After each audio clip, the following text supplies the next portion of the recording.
Welcome back to the Mustang Blueprint. I'm Celie Stockmel along with, Emeka Nyanu. and we're here with our guest host here.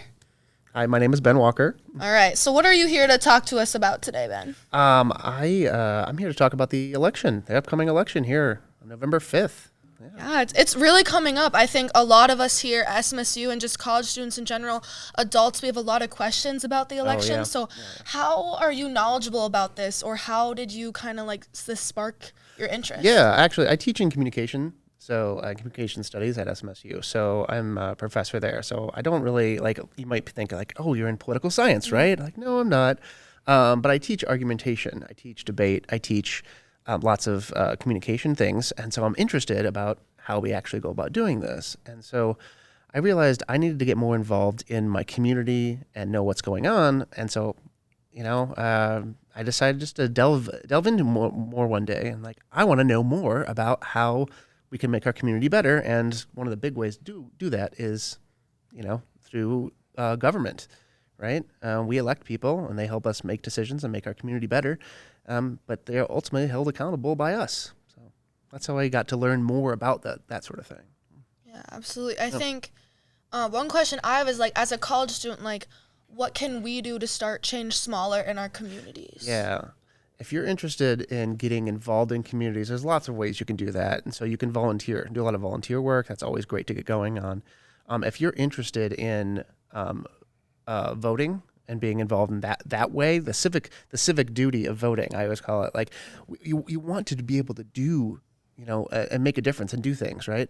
And so we often think of action as going out and volunteering. We have those things like initiatives at SMSU where we can go and volunteer. And that's one way. But the other way I like to think about is by voting. Okay, but voting isn't just a civic duty or something that you can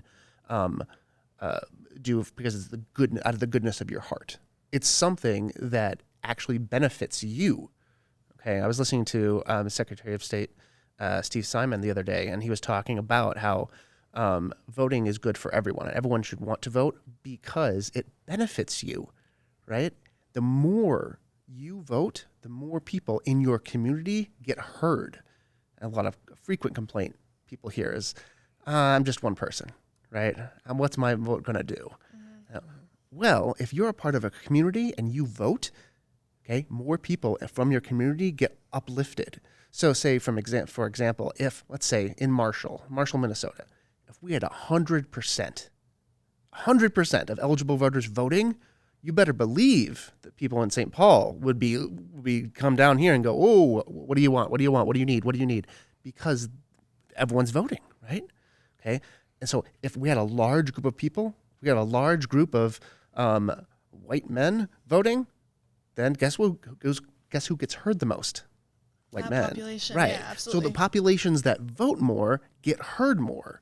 So just because you feel I may not vote, I may not have my voice heard, well, you want to vote because eventually your communities get heard. That's really important.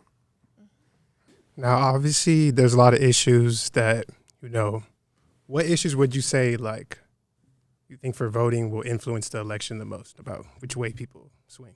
Oh, everybody has their own things that they think about. If you're talking about the presidential election, there's lots of everybody's ballot is different. So whether we vote here in Marshall, Minnesota, is going to be different than in someplace in Indianapolis, Indiana. Very different things are on the ballot. So real quick, on the ballot, when you go and vote, if you don't know what's on a vote, I'm going to take a tangent, but I promise I'll come back to your question. All right. If you don't know, when you vote on a ballot, when you go and vote on election day or before, there are lots of things on there. At the top, the first thing you'll see is the kind of tiered, the highest thing. So it's a presidential election. The first thing you'll see on your ballot is the presidential choices. Okay. And then it kind of goes down. So if there's after that, do we have any senators up for election? And then that. And then do we have any state representatives open? And then it kind of goes down the line. And then typically you'll see any big, this year in Minnesota, we have a Minnesota constitutional amendment that's also on there. You'll see that. And then as it goes on, typically ballots will flip over. Okay, and it's like a Scantron where you fill in the bubble, right? You fill in the bubbles. And then on the back, you'll get stuff that are more local things, like, okay, who's going to be the county sheriff? who's going to be on school board, who's the mayor, those types of things. So when you ask, like, what's the most important thing? It's going to vary from community to community. Sometimes you have a referendum in a community that it really matters a lot because there's a new tax that the city wants to employ. Boy, you can have a lot of turnout for that, right? But for a presidential election, it really is, it's going to be kind of a lot, because right now we've had a lot of political discourse that's kind of contentious. So we're going to see a big turnout this year in 2024. So I think it's just the political climate the way it is right now. Yeah, I think along with that question, I know I've never been super like into politics. This is my first year that I'm going to be able to vote, so kind of exciting. It is. But I watched like the first like debate, and I was expecting the people to talk about what they're working for, what they're fighting for, but instead it felt like they were kind of attacking each other. Yeah. And so I wanted to ask, how do you go about finding like correct information that will actually influence my vote? Because I don't want to know who's worse. I want to know who actually like wants what I want and what I believe in. Great question. I as much as I might enjoy the political debates for theater, for entertainment, they're not really good for sharing actual information about candidates and what they stand for and what they believe in. Because you said it's all about attacking and making other people look bad. But you can find those types of information on a lot of nonpartisan web pages. So I like going to like certain news things like public radio or PBS, those types of places. They have lots of information about the big candidates. So if you're looking for information on like Donald Trump, if you're looking for information on Kamala Harris, like those things, they have those. If you go online, real easy and real quick, like I said, I like to rely on National Public Radio and PBS. Public broadcasting things, in which you'll find lots of really good information there. If you poke around online, you can find others too, but generally when you find public media is a really good source for the big ticket stuff. Now, if you're looking at where do I find information about this state judge on the back of my ballot, you're like, I don't know, I've never heard of this person. That's where I find a lot of people go, I don't know, if you think like you might have an opinion on candidates who are kind of controversial, right? Lots of noise going around about our two presidential candidates, but you probably haven't even heard of other people who might be running for, local elections. Those are the harder ones. If you're looking to find information about people on the ballot, okay, there are two things I want you to think of and remember, okay? If you're voting here in Marshall, Minnesota, where we're at right now, you can go and find out who's on the ballot right now, even if you're not voting. Okay. You can go online. The Secretary of State website has that for you. You can click on it and you can see what it looks like. Okay. Other states have that too. So if you're voting in another state, say you're from South Dakota, say you're from North Dakota, say you're from California, states have that on their websites. You can go check what's on your thing. So if you're like, I'm back home and this is where I'm voting, you can see who's on there, and then you can like do your research ahead of time. But yeah, it does take a little extra work where you have to like start looking into that. The second thing I wanted to point out is, okay, well, if I find out who's running for school board, how do I get information on that? And I know their name now before I go. Now what? Most local newspapers or radio stations do some sort of forum or some sort of information. So like here in Marshall, every election cycle, the Marshall Independent runs newspaper articles that free for all the candidates with interview questions that let everyone know where they stand on issues.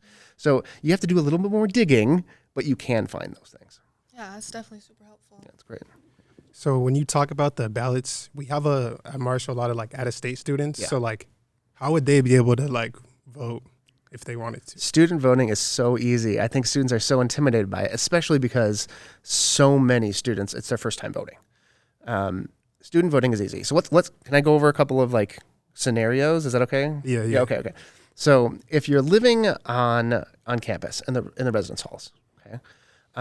What happens is that in Minnesota, you need to provide evidence that you are who you are, and to vote, you need to provide evidence that you are who you are, and you live where you are.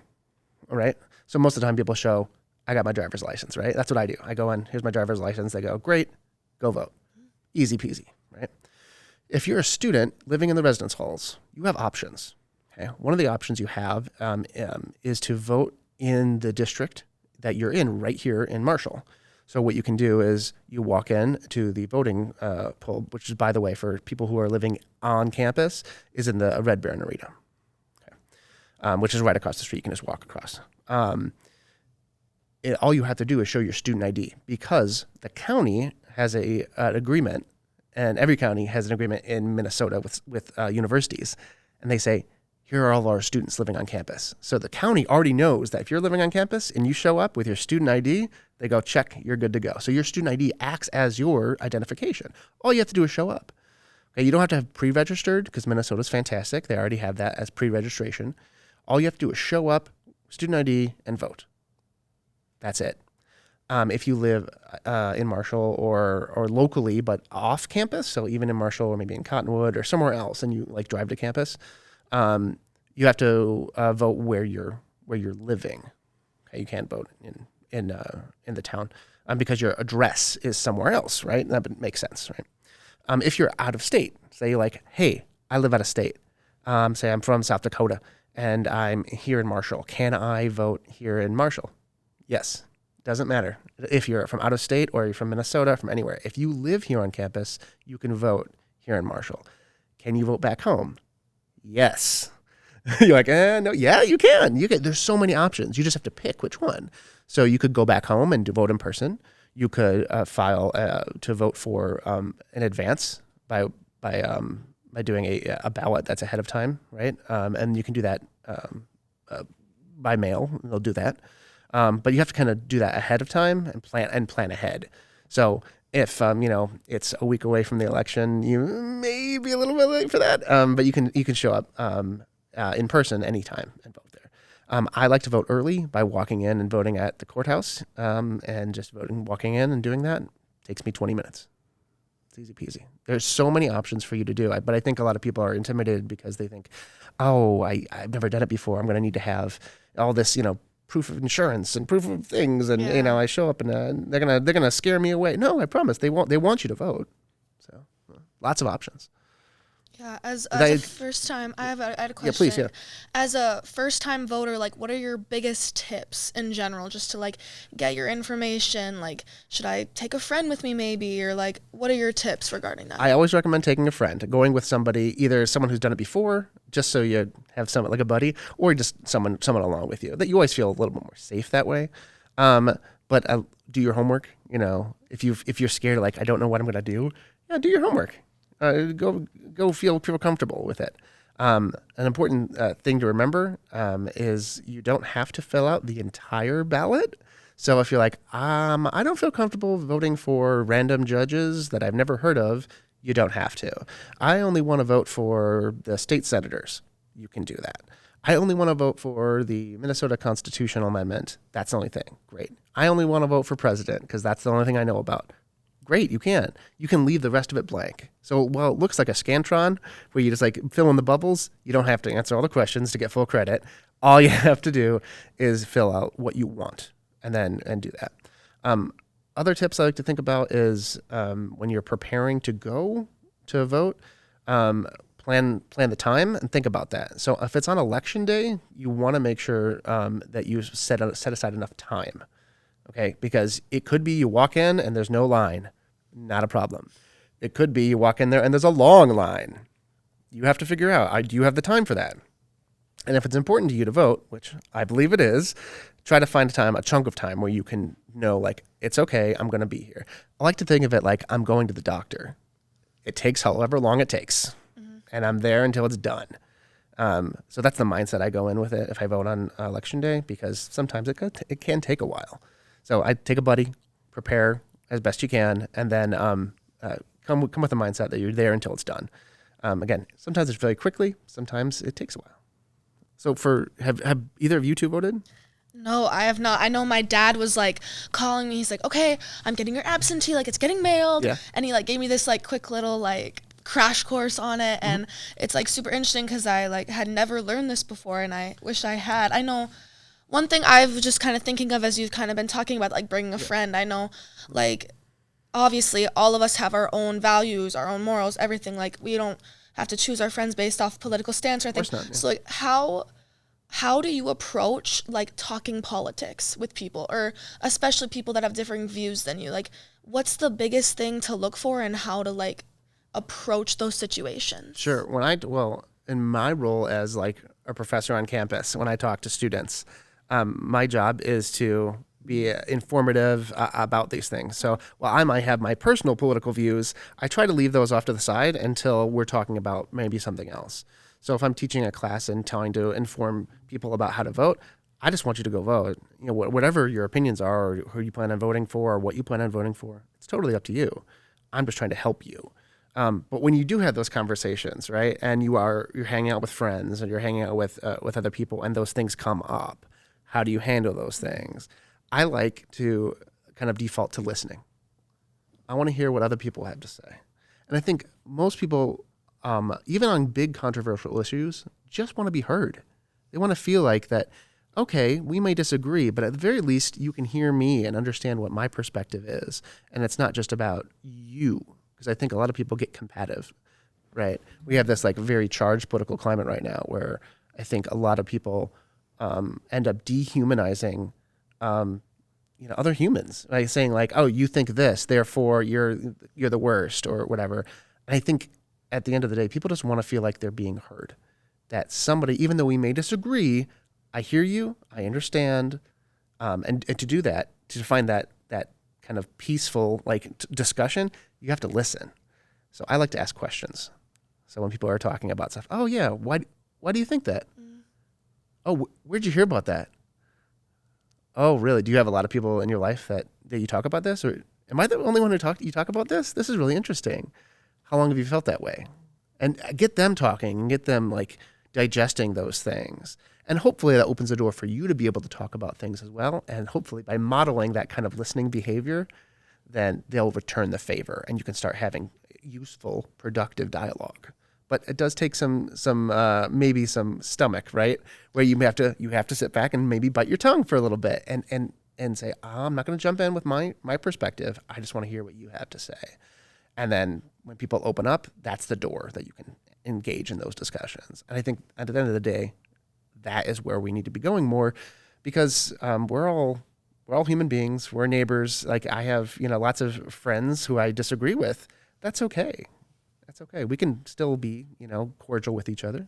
We just have to actually be respectful.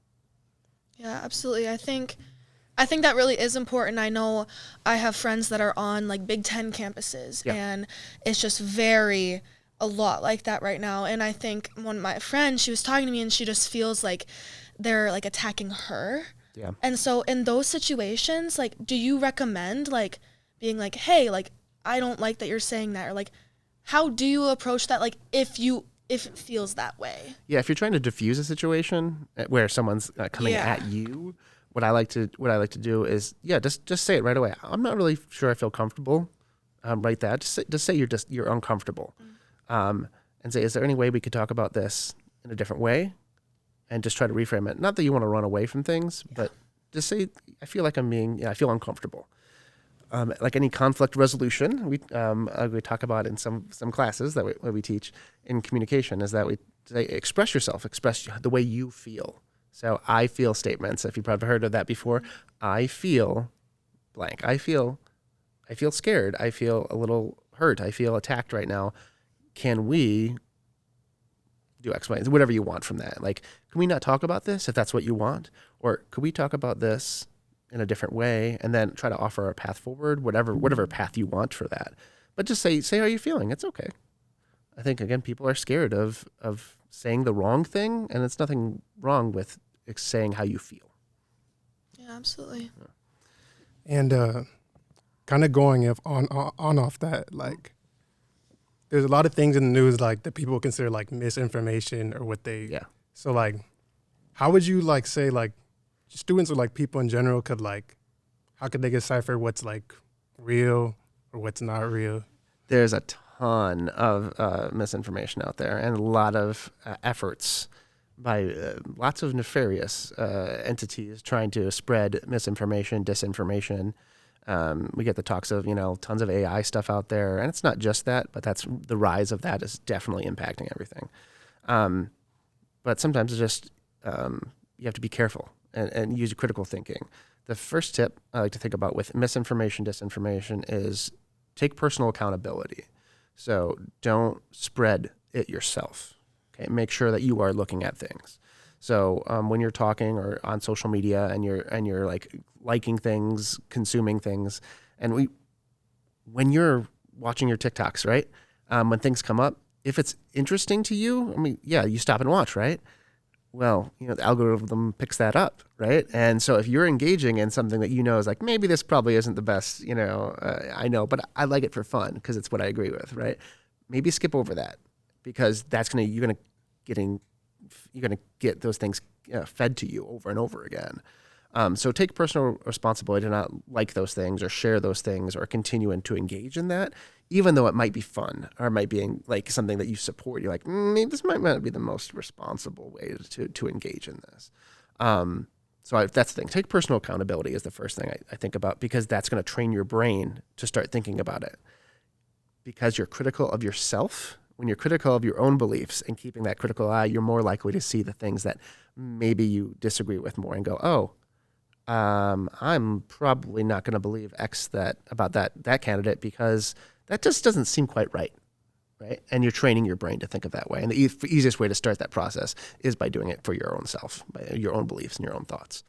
The other way that we can go about doing this is be mindful of where you actually seek out information. So I was sharing, like, when we're discussing things and things come up on our social media, things pop up in our feeds, right? And I love social media because I'm always on my socials too, and most students are as well. And what we choose to actively seek out is different. So the question was asked earlier, where do I go to find information? How can I get that stuff? Yeah, where you start Googling and where you start looking and clicking around does matter. So be careful about that. I always try to go to nonpartisan entities as best we can.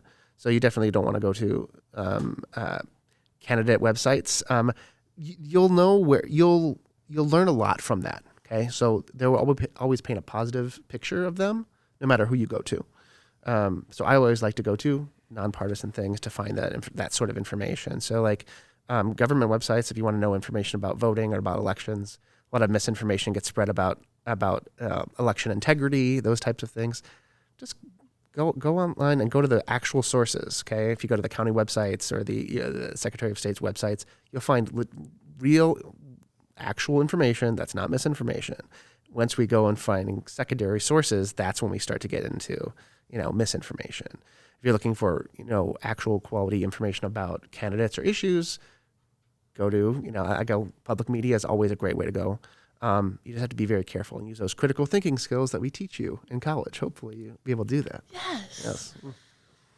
I think another thing I think of is how you don't have to vote always along party lines. You can vote for someone just because of who they are. Like, what are your recommendations for that? Like, obviously, what do you tell people when you're like going to vote for someone regarding that? If you don't have, your vote is private. So, you can vote however you'd like. So like I said earlier, you can vote on when you have your ballot, you can vote on one thing, all of them, two of them, three of them, whatever. No one sees how you vote. It's private. So if you've never been, it's totally private. No one watches you vote. No one can see it. Okay. So if you want to vote for, candidate X or candidate Y, and then you have another candidate for another race that's in a different political party, absolutely, you can do that. No, it's not about that. Okay, it's not about I have to vote X, Y, Z. There's not all down the line. You get to choose, and it's private. So when you go in and vote, if you don't know, first-time voters out there, when you go in, you provide your evidence that you are who you are. So like for me, I walk in with my driver's license, and they say, "Great," and they verify who I am. And they go, "Great," and then they give me the ballot piece of paper. It's large. It's like this big. And then I go to, and then they say, go over here. And then you go into like a little booth.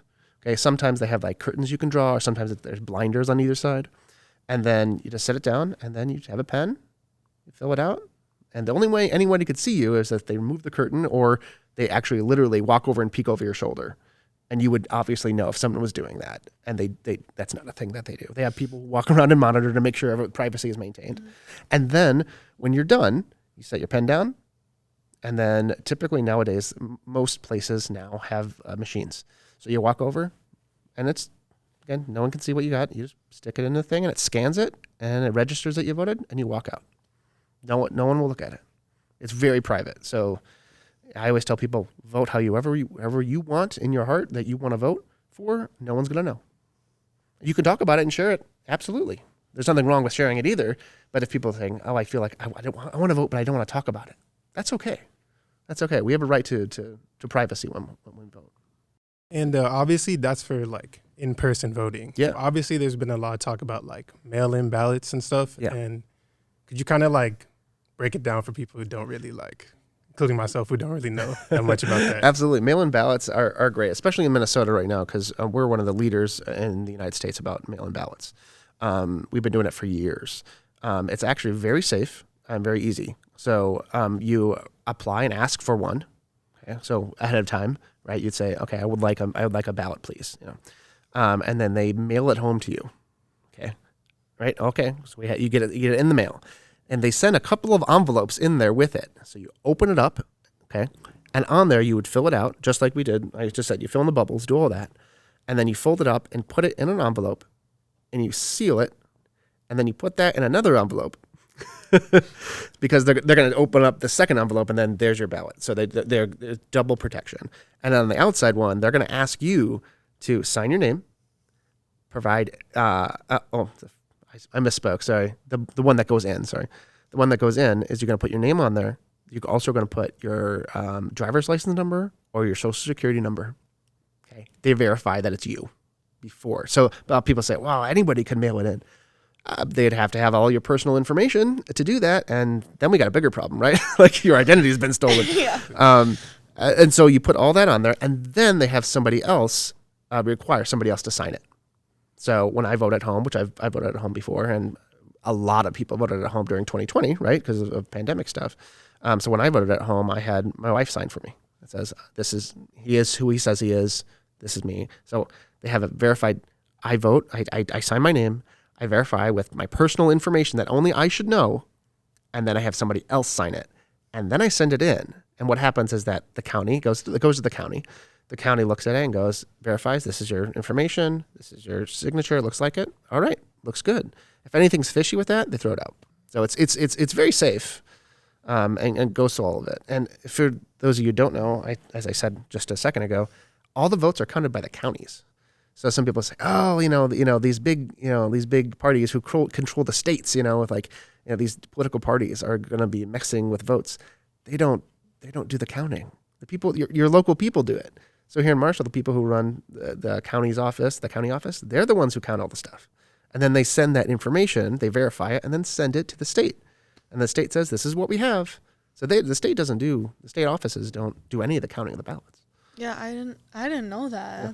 That's definitely a lot. We learned a lot of things today. I feel more ready than I did when I walked in here to vote. It's super cool. Everyone should vote. Yeah, we're drawing close to the end here. I guess I'm just wondering if you have any lasting thoughts, anything that you really want our viewers and our listeners to take away from this segment here. I encourage everyone to vote. I always tell, there's no reason not to. It's election day. You are allowed to have work off from it. So if you're like, I have work, you can ask off work for voting. Okay. If you have class, boy howdy, please ask if that's preventing you. Ask your professor. Okay, but I need time to go vote. Make a plan. Okay, to do it. If it's something you're like, I'm going to get to, it's something that may not happen. We often say, make a plan to go vote. Just like make a plan to go to the doctor. Make a plan. You have to carve out the time, saying, I'm going to go do this. This is where it is.